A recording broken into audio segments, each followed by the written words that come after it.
মুমিন, তোমাকে যখন কবর জগতে রাখা হবে, কবর জগতে যাওয়ার পরে মুনকার নেকির এসে সর্বপ্রথম যখন তোমাকে প্রশ্ন করবে মান রব্বুকা, বান্দা তোমার রবকে, সেখানেও রব আছে না নাই? দুনিয়াতে নামাজ রব, কোরআন শরীফের ভিতরে রব, প্রত্যেকটা জায়গায় জায়গায় সেক্টরে সেক্টরে রব। মুমিনদের টোটাল কোরআনুল কারীম আমি আল্লাহর গোলাম গবেষণা করে দেখলাম, আমার আল্লাহ তাআলা টোটাল কোরআনুল কারীমের মধ্যে 978 বার রব নামটা সেট করে দিয়েছে।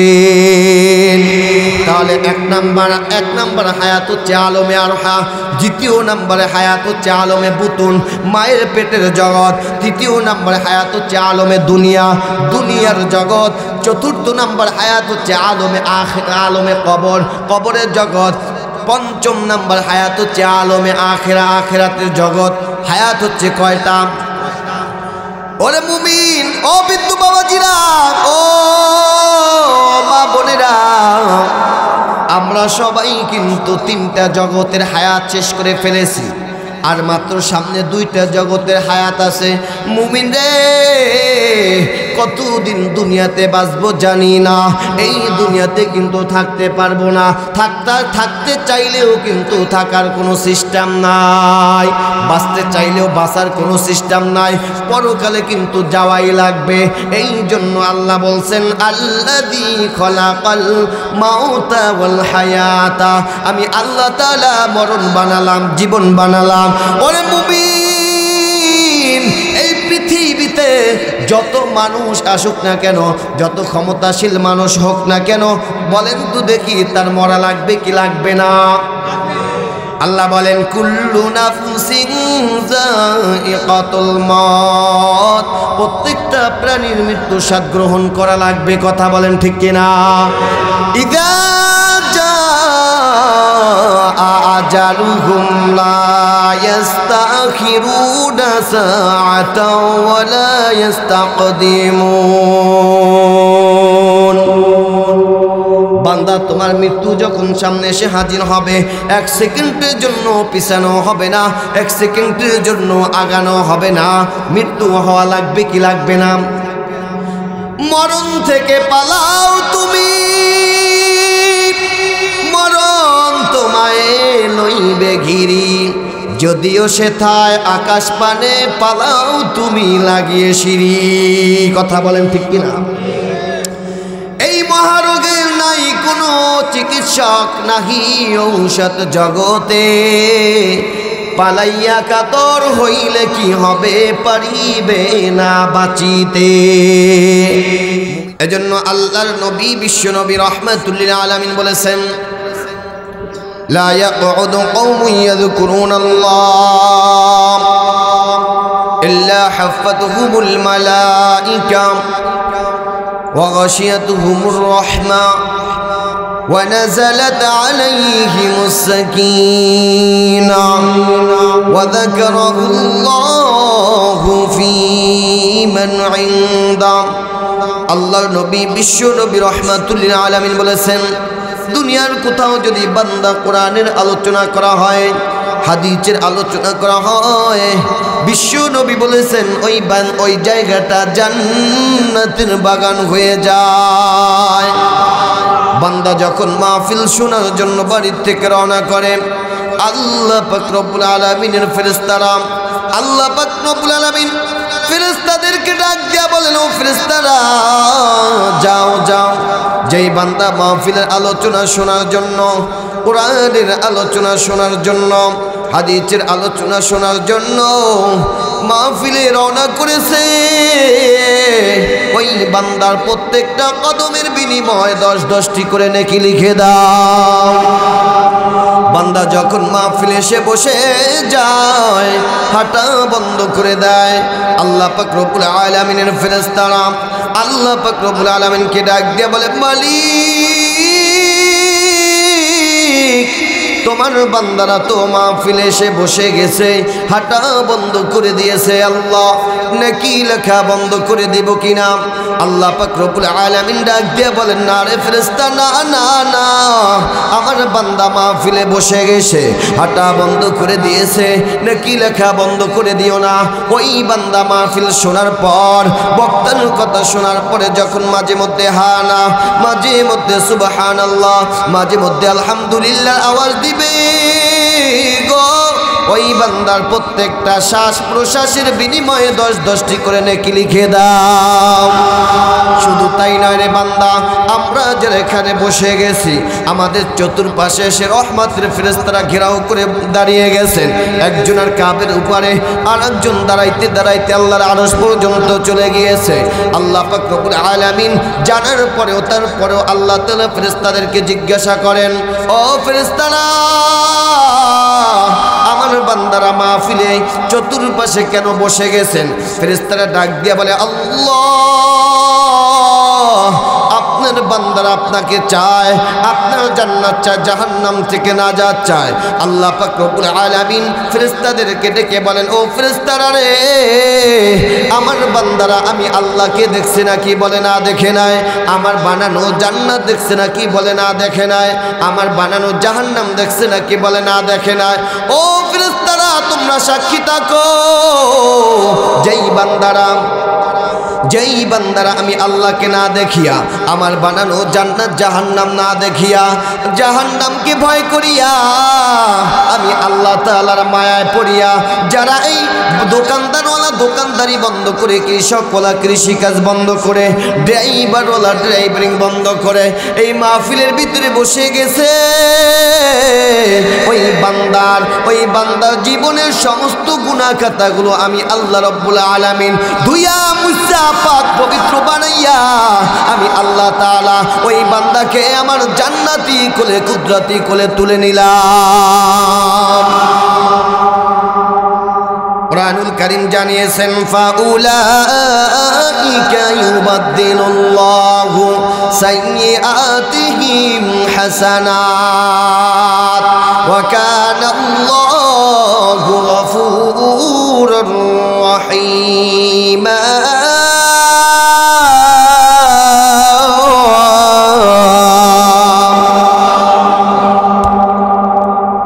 ইউবাদদালা ইউবাদদিলু তাবদিলা, যারা আলেম আছেন তারা বুঝবেন।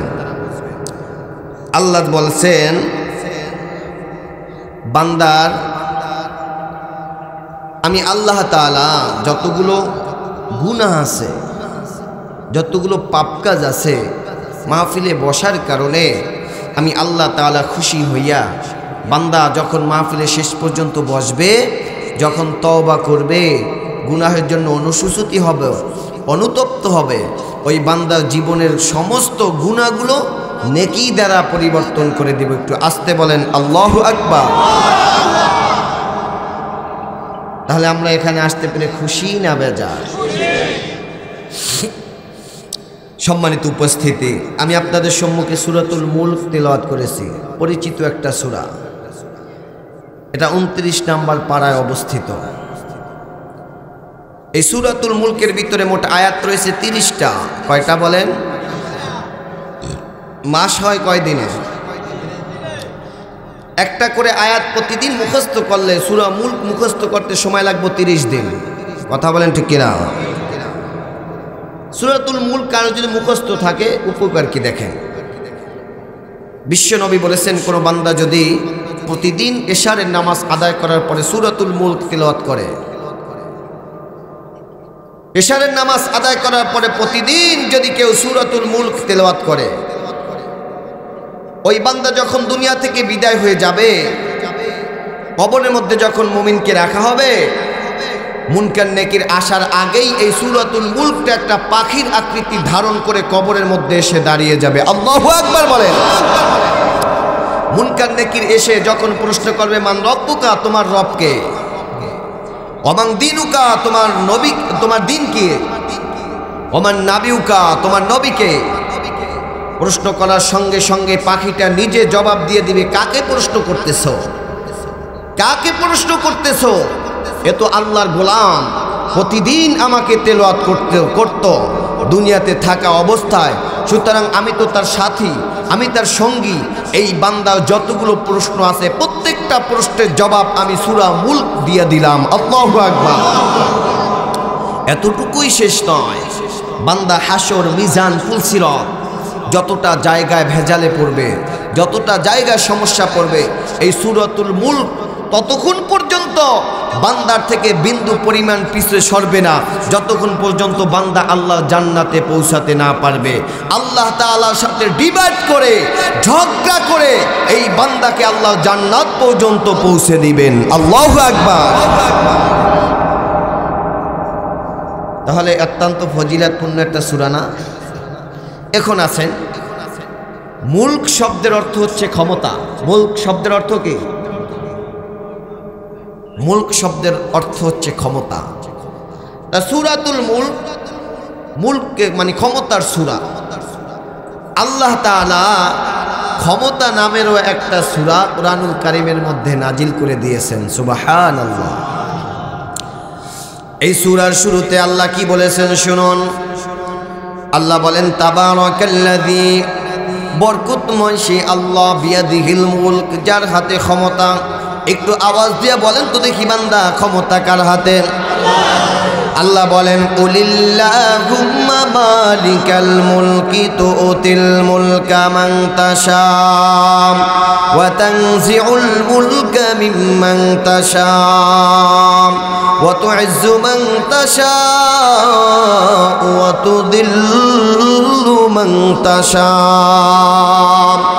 বিয়াদিকাল খায়রু ইন্নাকা আলা কুল্লি শাইইন কাদির। আল্লাহ বলেন, কুলিল্লাহুম্মা মালিকাল মুলক, সকল ক্ষমতার মালিক আমি আল্লাহ। তুতিল মুলকা মান তাশা ওয়া তুইজ্জু মান তাশা ওয়া তুযিল্লু মান তাশা। আমি আল্লাহ যাকে ইচ্ছা করি তাকে ক্ষমতা দেই, আবার যাকে ইচ্ছা করি ক্ষমতার আসন থেকে বেইজ্জতি করে কান ধরে নামিয়ে দেই। এই ক্ষমতাটা কার? কোরআন জানিয়েছেন, আন্নাল কুওয়াতা লিল্লাহি জামিআ। সকল ক্ষমতার চাবিকাঠি একমাত্র কার হাতে বলেন?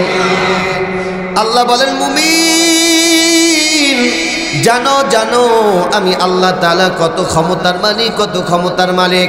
মা তারা ফি খালকির রহমানি মিন তাফাউত। বান্দা আমার সৃষ্টির দিকে তাকাইয়ে দেখো, আমার সৃষ্টির ভিতরে কোনো ভুল নাই, কোনো ত্রুটি নাই। আল্লাহর সৃষ্টির ভিতরে কোনো ভুল আছে? আছে বলেন। আল্লাহ বলেন, হাল আতা আলাল ইনসানি হিনুম মিনাদ দাহরি লাম ইয়াকুন শাইআম মাযকুরা। বান্দা, তোমার জীবনে কেমন একটা সময় অতিবাহিত হয়নি যখন তুমি উল্লেখযোগ্য কোনো বস্তু হিসাবে পরিগণিত ছিলে না? তোমার নাম ছিল না, জ্ঞান ছিল না, কথাও বলতে পারতে না। আল্লাহ বলেন, ফাইন্না খালাকনাকুম মিন তুরাবিন সুম্মা মিন নুতফাতিন সুম্মা মিন আলাকাতিন সুম্মা মিন মুদগা। আল্লাহ রাব্বুল আলামিন বলেন, বান্দা তোমার মা এবং বাবার এক ফোঁটা নাপাক পানি থেকে তোমাকে সৃষ্টি করেছি। এই নাপাক পানিটাকে আমি আল্লাহ রক্ত বানালাম। এরপরে ফাকাসাউনাল ইদামা লাহমা, রক্ত বানানোর পর গোস্ত বানালাম। গোস্ত বানানোর পর আল্লাহ বলেন কমপ্লিট একটা মানুষ রূপে রূপান্তরিত করলাম। রূপান্তরিত করার পর আল্লাহ বলেন ফি করারিম মাকিন, সুরক্ষিত একটা জায়গায় তোমাকে আমি আল্লাহ রেখে দিলাম। ওয়াল্লাহু আখরাজাকুম মিন বুতুনি উম্মাহাতিকুম লা তা'লামুনা শাইআ। কমপ্লিট একটা মানুষ বানানোর পর আল্লাহ বলেন আল্লাহু আখরাজাকুম মিন বুতুনি উম্মাহাতিকুম, এরপরে তোমার মায়ের পেট থেকে তোমাকে বের করে নিয়ে এসেছি রে বান্দা, বাচ্চার আকারে বের করে নিয়ে এসেছি। যখন তোমার কোনো জ্ঞান ছিল না, যখন তোমার কোনো হুঁশ ছিল না, কথাও বলতে পারতে না, দুনিয়াতে আসার পরে বান্দা তুমি কি খাবে সেটাও তুমি বলতে পারতে না, দুনিয়ার কোনো আপেল তুমি খেতে পারতে না, দুনিয়ার কোনো কমলা তুমি খেতে পারতে না, দুনিয়ার কোনো বিরিয়ানি তুমি খেতে পারতে না, দুনিয়ার কোনো নরম খাবার তুমি খেতে পারতে না, দুনিয়ার কোনো গরম খাবার তুমি খেতে পারতে না। আমি মালিক দয়া করিয়া মায়া করিয়া রে বান্দা তোমার জন্য এমন একটা খাবারের ব্যবস্থা করে রাখলাম রে বান্দা, দুনিয়ার ফ্লাক্সে যদি চা রাখা হয় 2 ঘন্টা 1 ঘন্টার বেশি গরম থাকে না, দুনিয়ার ফ্লাক্সে যদি দুধ রাখা হয় 2 ঘন্টা 1 ঘন্টার বেশি গরম থাকে না। আল্লাহ পাক রব্বুল আলামিন ডাক দিয়ে বলে, ওরে মুমিন, দুনিয়াতে আসার 6 মাস পূর্বে তোর মায়ের বুকের মধ্যে আমি আল্লাহ এমন একটা খাবারের ব্যবস্থা করে রাখলাম রে মুমিন, যেই খাবারটা একটানা 2.5 বছর পর্যন্ত খাইবা, একটা মুহূর্তের জন্য বেশি নরম হবে না, বেশি গরম হবে না, বেশি ঠান্ডাও হবে না। দিয়েছেন কে? এই ক্ষমতাটা কার? দুনিয়ার কোনো ক্ষমতাশীল এই খাবারের ব্যবস্থা করতে পারে? আল্লাহ রাব্বুল আলামিন ডাক দিয়ে বলেন, ওরে মুমিন, আমি আল্লাহ তাআলা দয়া করিয়া মায়া করিয়া তোমার জন্য তামাম পৃথিবীটাকে অক্সিজেন দ্বারা ভরপুর করে দিয়েছি রে বান্দা। তোমার যেন শ্বাস নিঃশ্বাস নিতে কষ্ট না হয়। একটা মানুষ বাঁচানোর জন্য প্রতিদিন 16 কেজি অক্সিজেনের প্রয়োজন হয়। ওরে বান্দা, দুনিয়াতে তুমি অক্সিজেন কিনতে যাইবা, 1 কেজি অক্সিজেনের দাম 250 টাকা, 16 কেজি অক্সিজেনের দাম 4000 টাকা। এতগুলো অক্সিজেন আমার আল্লাহ রাব্বুল আলামিন তোমাকে বিনামূল্যে দান করেছেন একমাত্র আমার মালিক আল্লাহর ইবাদত করার জন্য। বান্দা, তুমি দুনিয়াতে চলার জন্য তোমার সূর্যের প্রয়োজন, আলোর প্রয়োজন। আল্লাহ পাক রব্বুল আলামিন বলেন, বান্দা, দুনিয়াতে চলার জন্য তুমি যদি আলো না থাকে অন্ধকারে উষ্টা খাবার পরে যাবা, কষ্ট হবে। আমি আল্লাহ দয়া করিয়া মায়া করিয়া তোমার জন্য এমন একটা আলোর ব্যবস্থা করে রাখলাম রে মুমিন, যেই সূর্যটা জ্বালানোর জন্য প্রত্যেকটা সেকেন্ডে আমার আল্লাহর বিদ্যুৎ খরচ হচ্ছে 30,000 কোটি ফরেনহাইট। এ দিয়েছেন কে? আওয়াজ দিয়া বলেন কে? ঘুমাইতেছেন আপনারা? শেষ করে দিব আলোচনা? খিচুড়ি আছে তো না? শুনলো কি করতাম?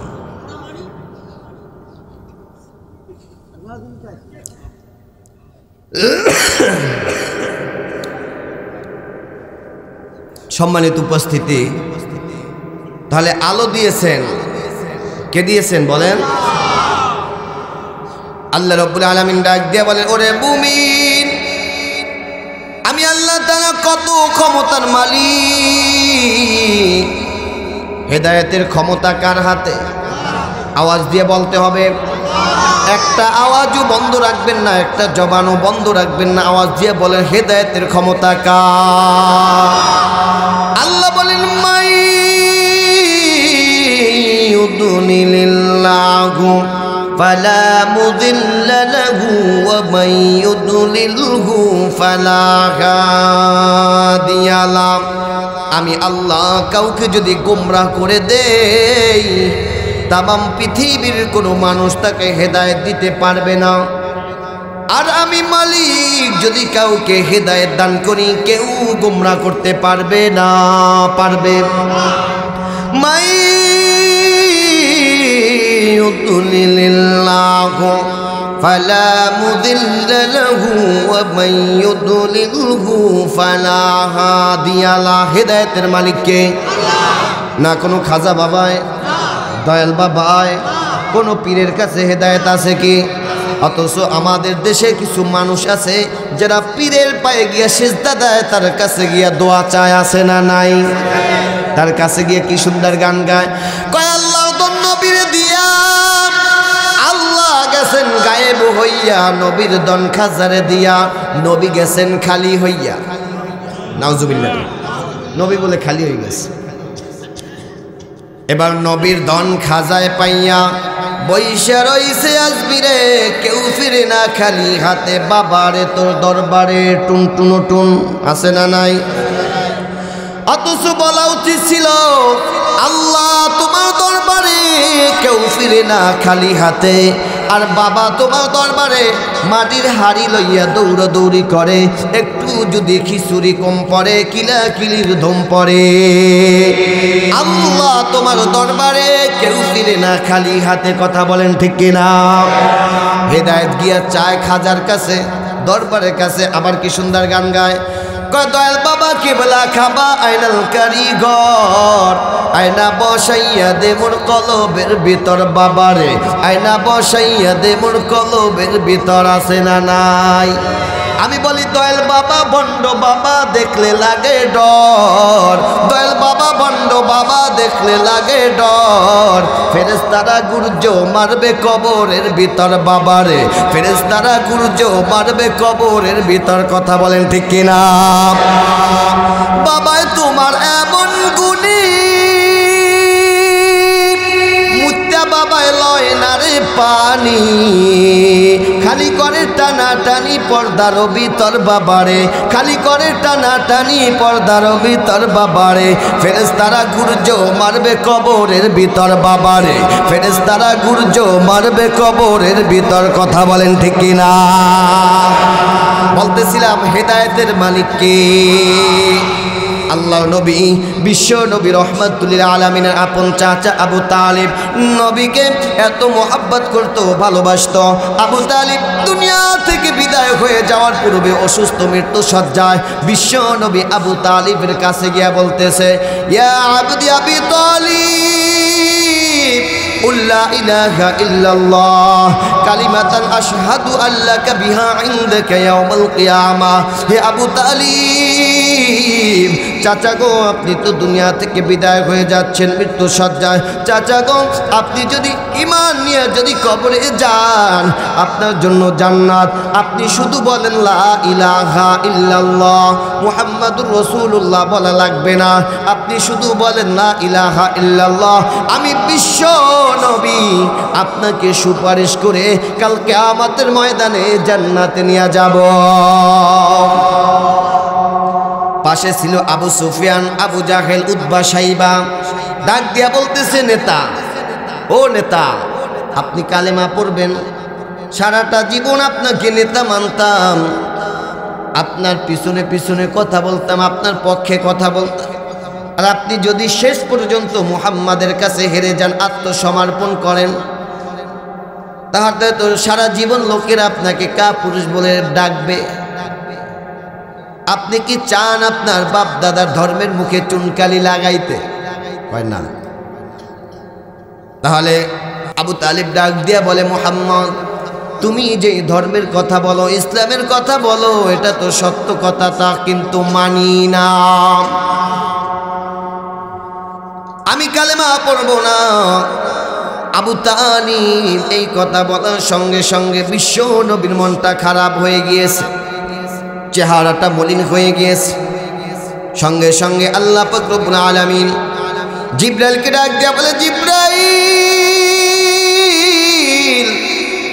যাও যাও আমার বন্ধুকে গিয়া ওহীটা পাঠিয়ে দাও। ইন্নাকা লা তাহদি মান আহবাবতা ওয়ালাকিন্নাল্লাহা ইয়াহদি মান ইয়াশা।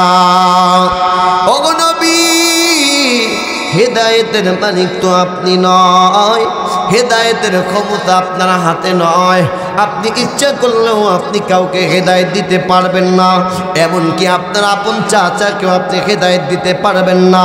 কেননা হেদায়েতের একচ্ছত্র মালিক আমার আল্লাহর হাতে। কথা বলেন ঠিক কিনা?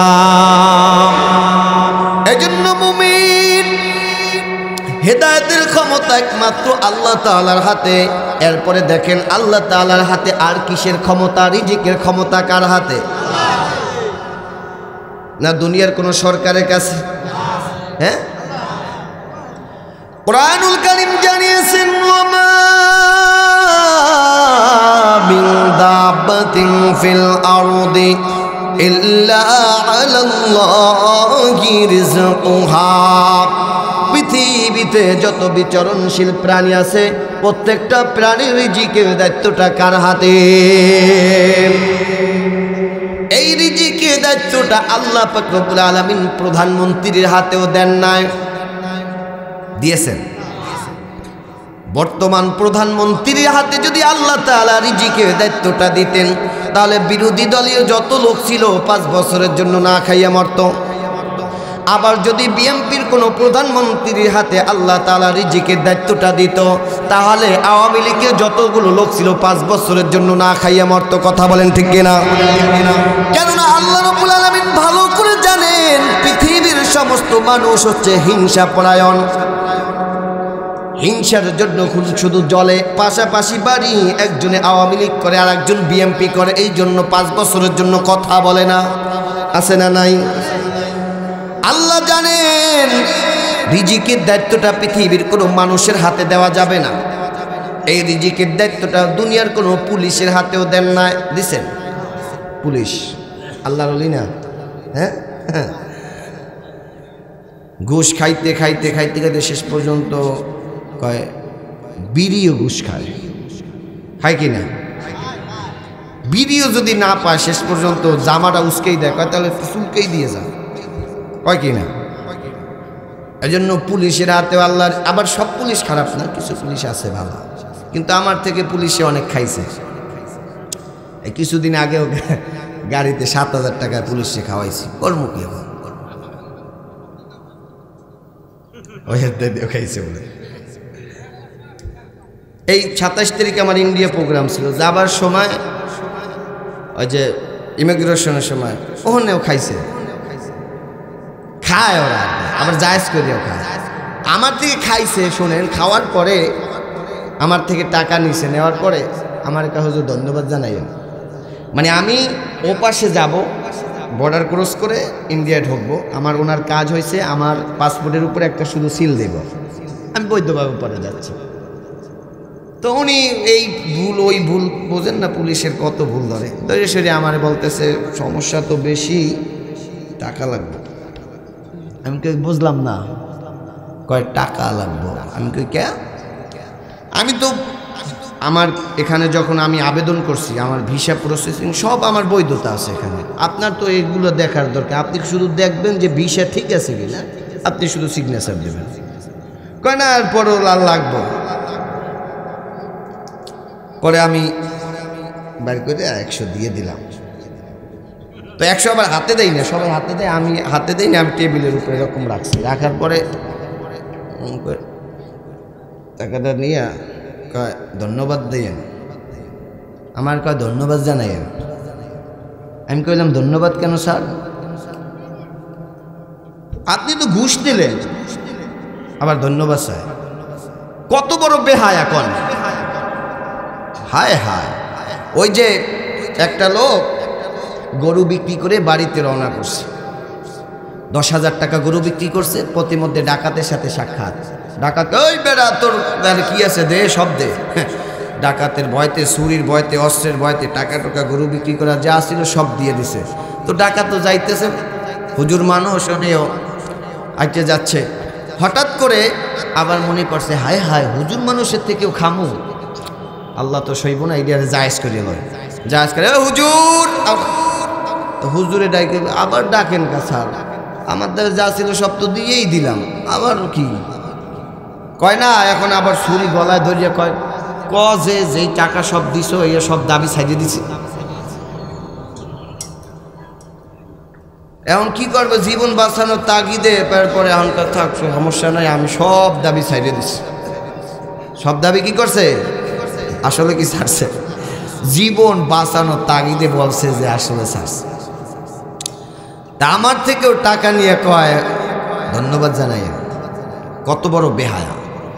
এই জন্য আমি বলি ডাকাত 2 প্রকার।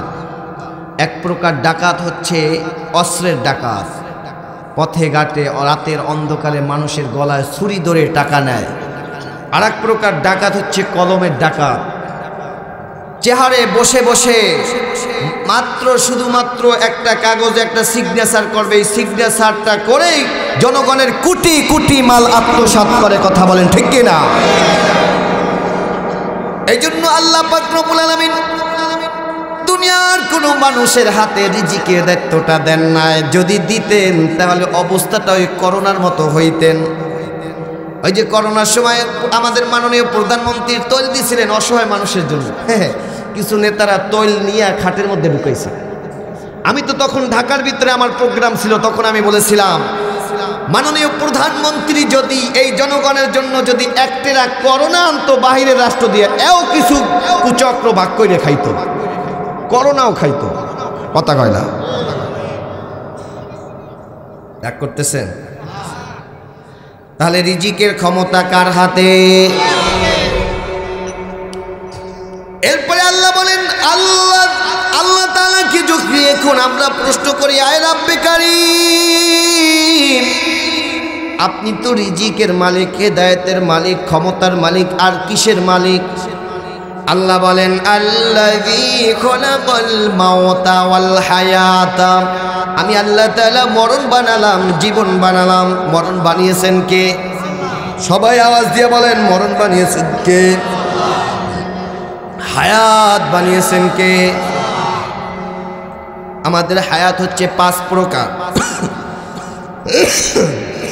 হায়াত কয় প্রকার? 5 প্রকার। প্রত্যেকটা মানুষের হায়াত 5 প্রকার। 1 প্রকার হচ্ছে আলমে আরহা। আলমে আরহায় বসে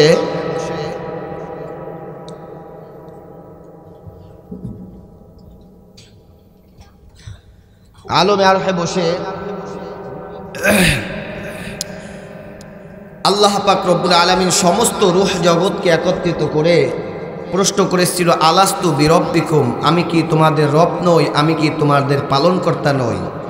তখন আমরাও ছিলাম, আমরা সকলে বলেছিলাম, বালা, হ্যাঁ আপনি আমাদের রব, আপনি আমাদের পালনকর্তা, আপনি আমাদের সৃষ্টিকর্তা।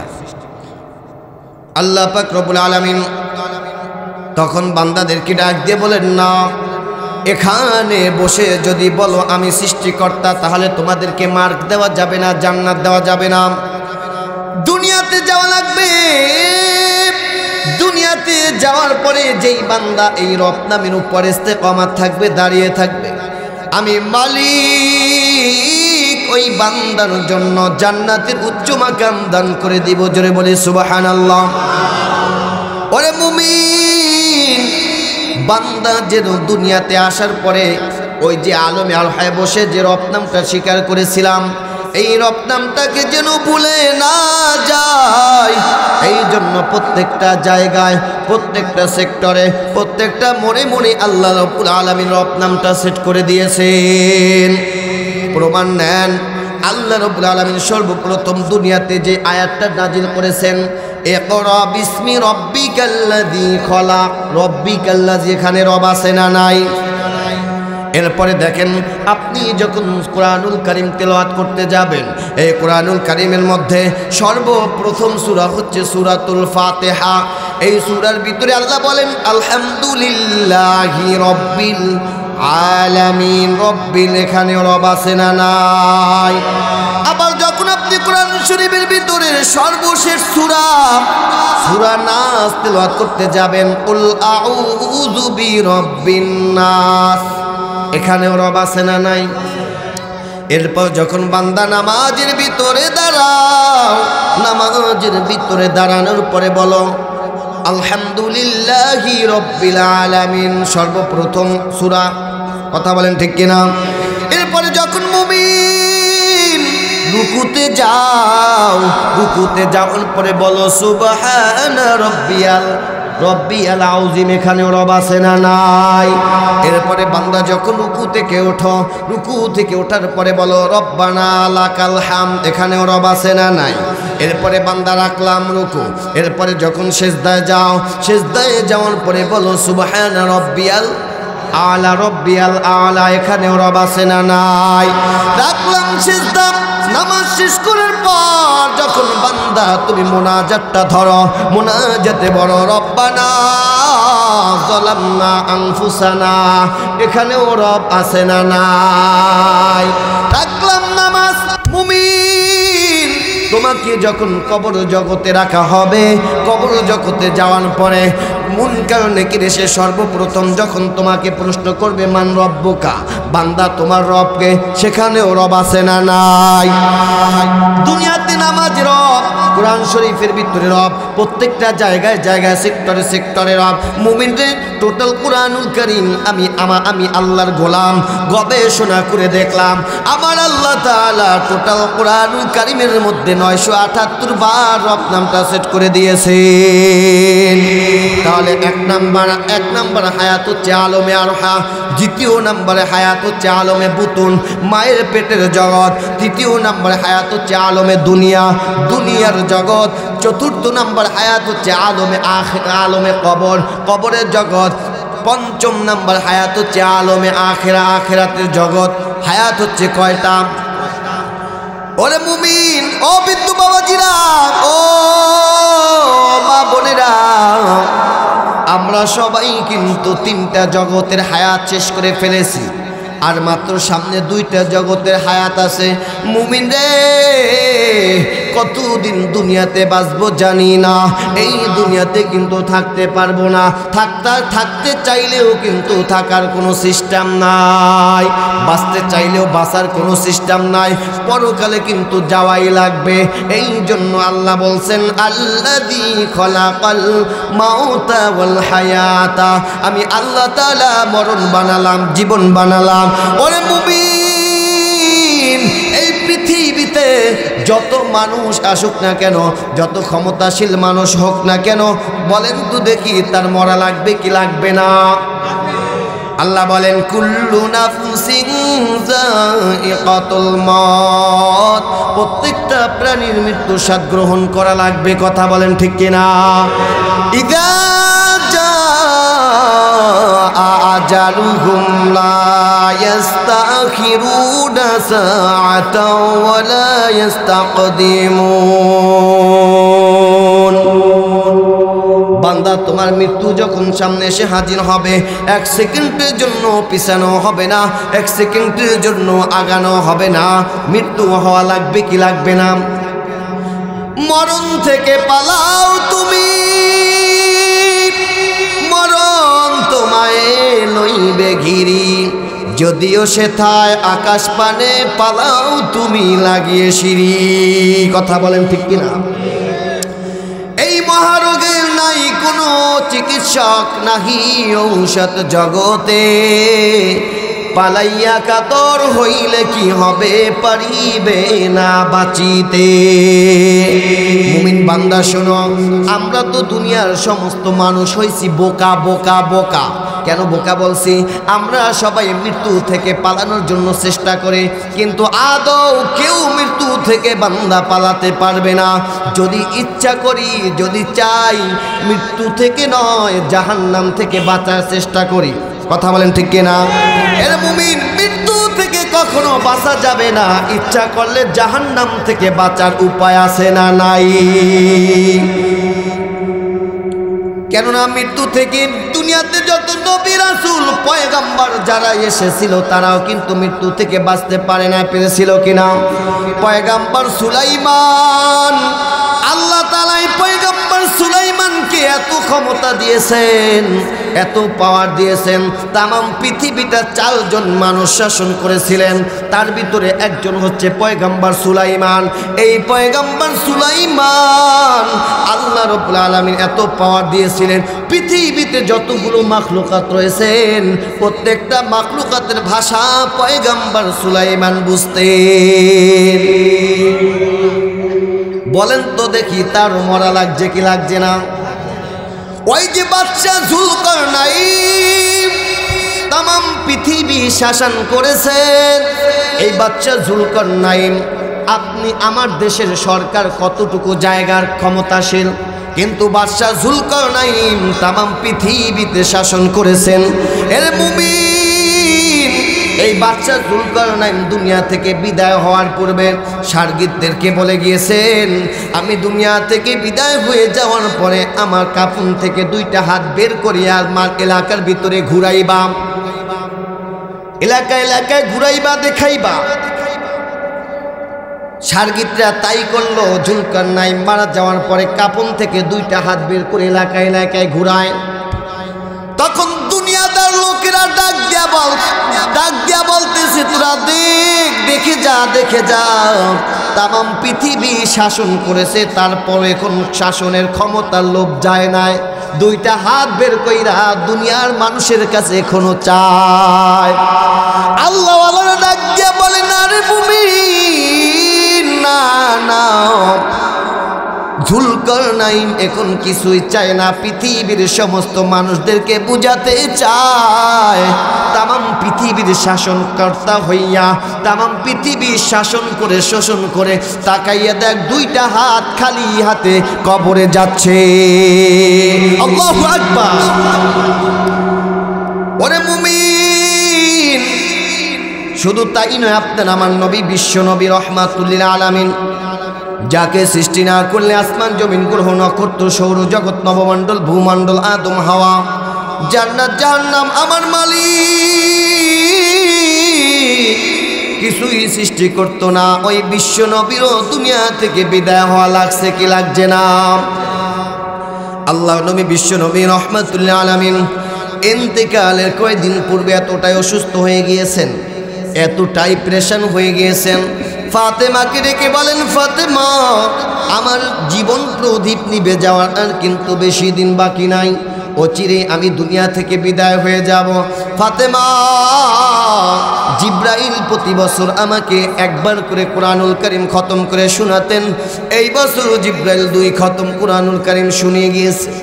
আমি বুঝতে পেরেছি আমি অচিরেই দুনিয়া থেকে বিদায় হয়ে যাব। এই কথা বলার সঙ্গে সঙ্গে ফাতেমা চোখের পানি ছেড়ে দিয়া ডাক দিয়া বলে, মালিক, আমার বাবা যদি দুনিয়া থেকে বিদায় হয়ে যায়, আমি ফাতেমা এতিম হয়ে যাব, কাকে আব্বা বলে ডাকবো? কে আমাকে আদর করবে? কে আমি ফাতেমার মুখে চুমু খেব? ফাতেমা চোখের পানি ছেড়ে কান্না করতেছে। নবী আমার ডাক দিয়ে বলে, ফাতেমা, এত কান্না করো না, এত অস্থির হইও না গো ফাতেমা, তোমার কান্নায় আরশের ফেরেশতারাও কান্না করতেছে। ফাতেমা, ফাতেমা, আমার মৃত্যুর পূর্বে তোমাকে 2টা সুসংবাদ দিয়ে যাচ্ছি। কয়টা? আওয়াজ দিয়া বলেন, আরো জোরে। 2টা সুসংবাদ। একটা সুসংবাদ হচ্ছে, ফাতেমা, আমি মৃত্যুর পর আহলে বাইতের মধ্যে সর্বপ্রথম তুমি আমার সাথে মোলাকাত করবে। তার মানে হচ্ছে, ফাতেমা, আমি দুনিয়া থেকে বিদায় হয়ে যাওয়ার পর আহলে বাইতের মধ্যে, পরিবারের মধ্যে তুমি সর্বপ্রথম দুনিয়া থেকে বিদায় হয়ে যাবে। 2 নম্বর সুসংবাদ, ফাতেমা, দুনিয়ার যত জান্নাতি নারীরা জান্নাতের মধ্যে প্রবেশ করবে, সমস্ত জান্নাতি নারীদের সর্দানি হবে তুমি ফাতেমা। এই কথা বলার সঙ্গে সঙ্গে ফাতেমা আবার মিষ্টি একটু হেসে দিলেন। আম্মা জান আয়েশা সিদ্দিকা ডাক দিয়া বলে, ফাতেমা গো, এই মাত্র কান্না করেছো, আবার হাসলা কেন? ফাতেমা ডাক দিয়া বলে, মা, তবে ভালো হতো যদি আব্বা জানের আগে আমি দুনিয়া থেকে বিদায় হতে পারতাম। ইন্তেকালের 3 দিন পূর্বে আমার নবী বিশ্ব নবী রহমাতুল্লিল আলামিন এতটাই অসুস্থ হয়ে গিয়েছেন, এতটাই ক্লান্ত হয়েছেন, বারবার চেষ্টা করার পরেও তিনি জামাতের সাথে শরীক হতে পারে নাই। ইতিহাসের ভিতরে লেখা হয়েছে 13 ওয়াক্ত নামাজ নবীজি ঘরে বসে আদায় করেছেন, জামাতে শরীক হতে পারে না। এশারের সময় বেলালকে ডাক দিয়ে বলে, বেলাল, আমার শরীরের কন্ডিশন কিন্তু ভালো না, বেলাল যাও যাও, আমার পরিবর্তে আবু বকরকে নামাজের ইমামতি করতে বলে দাও। এই কথা বলার সঙ্গে সঙ্গে আবু বকর চোখের পানি ছেড়ে দিয়া কান্না করতেছে, আর ডাক দিয়া বলতেছে, মালিক, বুঝতে পেরেছি বিশ্ব নবীর পিছনে মনে হয় আর নামাজ পড়া কিসমতে জুটবে না। বেলাল কান্না করতে করতে আবু বকরের কাছে গেল। আবু বকরের কাছে গিয়া ডাক দিয়ে বলতেছে, আবু বকর, আল্লাহর নবী আপনাকে ইমামতি করতে বলেছেন, তিনি নামাজের ইমামতি করতে আসবেন না। এই কথা বলার সঙ্গে সঙ্গে আবু বকর দুইটা চোখের পানি ছেড়ে দিয়া কান্না করতেছে, হাউমাউ করে কান্না করতেছে, আর ডাক দিয়া বলতেছে, আল্লাহ। আবু বকর ডাক দিয়ে বলতেছে, আল্লাহ, বিশ্ব নবী যেখানে ইমামতি করছে সেখানে তো আমার সাহস হয় না ইমামতি করার জন্য। অমনিতে সাহস করে যখন মেম্বারে গেলেন নামাজ আদায় করার জন্য, যে আবু বকর রাদিয়াল্লাহু তাআলা আনহু নামাজের ইমামতি করতে যাবেন, যেখানে রাসূলুল্লাহ নামাজ পড়াচ্ছেন সেখানে গিয়ে নামাজ পড়াবেন, আবু বকর ভয় পাচ্ছেন। অমনিতে সাহস করে যখন মেম্বারে গিয়ে নামাজ আদায় করার জন্য দাঁড়িয়েছেন, বিশ্ব নবীর কথা মনে পড়ে চেতনা হারিয়ে যাওয়ার উপক্রম দেখা দিয়েছে। আল্লাহু আকবার বলেন। মসজিদের ভিতরে যখন দেখছেন মেম্বারে আল্লাহ রসুল নাই, মুসল্লিরা যখন দেখছেন মেম্বারে আল্লাহ রসুল নাই, তার পরিবর্তে আবু বকর নামাজ পড়াচ্ছেন, সারা মসজিদে যেন কিয়ামত শুরু হয়ে গিয়েছে। মুসল্লিরা হাউমাউ করে কান্না শুরু করে দিয়েছে। আল্লাহ নবী বিশ্ব নবী রাহমাতুল আলামিন চেতনা অচেতন অবস্থায় ঘরের ভিতরে ছিল। মসজিদে কান্নাকাটির শোরগোল শুনে আম্মা জান আয়েশা সিদ্দিকাকে ডাক দিয়া বলে, আয়েশা, মসজিদে এত কান্নাকাটি কিসের, শোরগোল কিসের? আয়েশা ডাক দিয়ে বলে, ইয়া রাসূলুল্লাহ, ইয়া হাবিবাল্লাহ, ওগো নবী, মসজিদে আপনার অনুপস্থিতি দেখে সাহাবীরা কান্না করতে করতে যার হচ্ছেন গো নবীজি। দরদি মন আর স্থির থাকতে পারলেন না। দুইজন সাহাবীর কাঁধের উপরে ভর করে মেম্বারে গিয়ে মসজিদে গিয়ে সানা ও সিফাত বর্ণনা করে সমস্ত মুসল্লিগণকে উদ্দেশ্য করে বলতেছে, ও সাহাবীরা, কোন নবী তার উম্মতের মাঝে চিরস্থায়ী হয়ে থাকে নাই। ও সাহাবীরা, আমিও কিন্তু তোমাদের মাঝে চিরস্থায়ী হয়ে থাকবো না। তোমরা ধৈর্য ধারণ করে থাকিও, রীতিমতো আবার মালিকের ইবাদত করিও। সাহাবীরা রে, তোমাদের সাথে আমাদের যে সম্পর্ক তা যেন শিথিল না হয়। ও সাহাবীরা, আমি যদি তোমাদের সাথে কোনো অন্যায় করে থাকি, অপরাধ করে থাকি, আল্লাহর রাস্তায় আমাকে মাফ করে দাও, ক্ষমা করে দাও। সাহাবীরা ডাক দিয়া বলে, ইয়া রাসূলুল্লাহ, ইয়া হাবিবাল্লাহ, নবী, আপনার প্রতি আমাদের কোনো দাবি নাই।